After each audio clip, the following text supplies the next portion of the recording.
Ouais, ouais, ouais, ouais, ouais.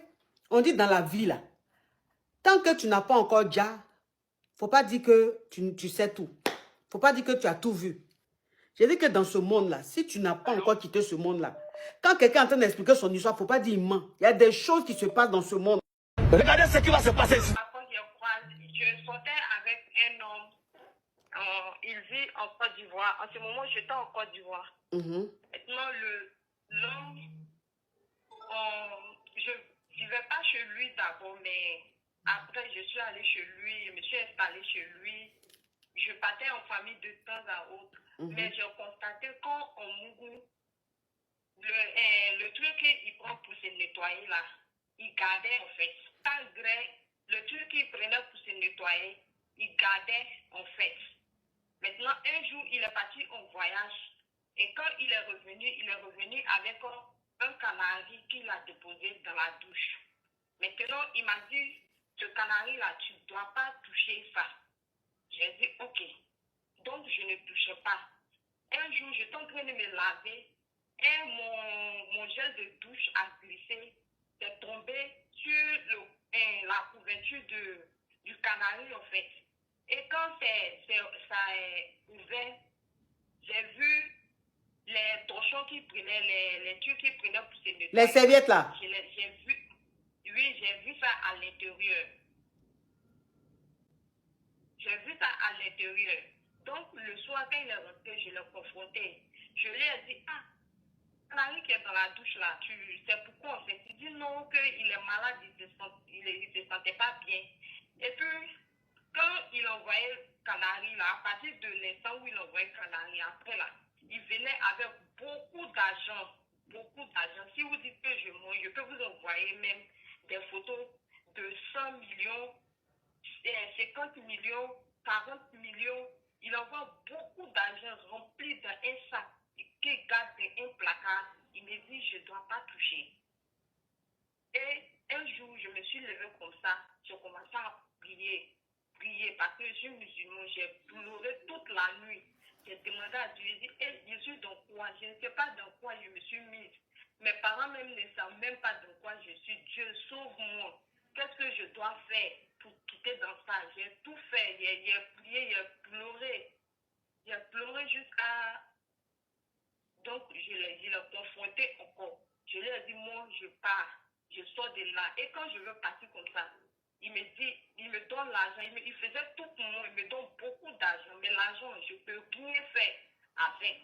À part dilapider. Je sais pas. Je ne peux rien faire de bon avec. À part acheter les trucs. Et puis, je ne sais pas où l'argent s'arrête. Il peut me donner, matin comme ça, si il se réveille là, il peut me donner 500 000. Il peut me donner 1 million. Quand je sors là, l'argent a tout disparu. Je ne sais pas où ça rentre. Je n'ai rien fait de bon avec l'argent. Rien. Maintenant, quand je voyageais, parce que après, présentement, je suis aux États-Unis maintenant, ça fait 2 ans comme ça que je suis là.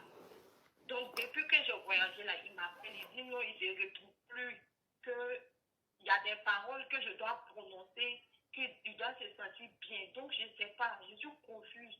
Je ne sais pas comment je dois faire avec lui, en fait.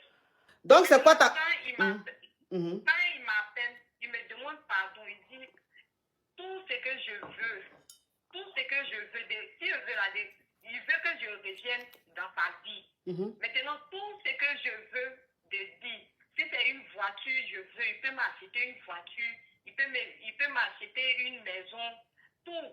Et puis, je peux dire que dans ça même, il est avec son frère. Il a un frère qui est dans même situation là. Et puis, il est connu en plus, je vais taire le nom. Non, pardon, faut pas dire non ici où je suis là, je n'ai pas envie de problème. Il a une grande société qui est bien connue en Côte d'Ivoire aussi, son grand frère. Il a une société qui est bien connue. Et puis, il est très riche aussi, son frère. Donc, il m'appelle, je ne sais pas ce que je dois lui dire. Je ne sais pas, en fait. C'est comme si je n'arrive pas à me débarrasser de lui, en fait.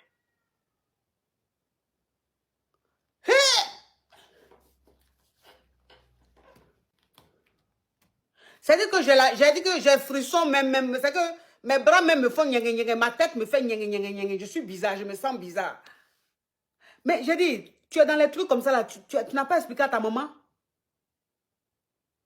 Je n'ai pas expliqué à ma maman parce que vous savez, dans des familles là, l'histoire des relations, c'est un peu tabou. On ne peut pas tout expliquer aux parents, surtout les parents musulmans, c'est un peu difficile, non? Oui. Ma chérie, il faut expliquer ça à ta maman, hein. Elle va se lever, hein, parce que ce que tu es en train de dire là, c'est trop fort. Ce que tu es en train de dire là, c'est trop. Oui, il faut appeler ta maman, il faut lui expliquer. Maintenant, tu es aux États-Unis. Donc, tu as peur de quoi? Donc, appelle ta maman, il faut lui expliquer. De toute façon, tu m'as expliqué là.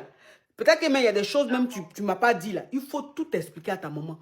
Il faut dire, voilà ce que tu vis maintenant. Tu as envie de quitter dans ça. Ta maman va se lever, hein. Pas ta maman, parce que celui-là, je me demande même s'il n'a pas pris ton âme pour amener ça quelque part.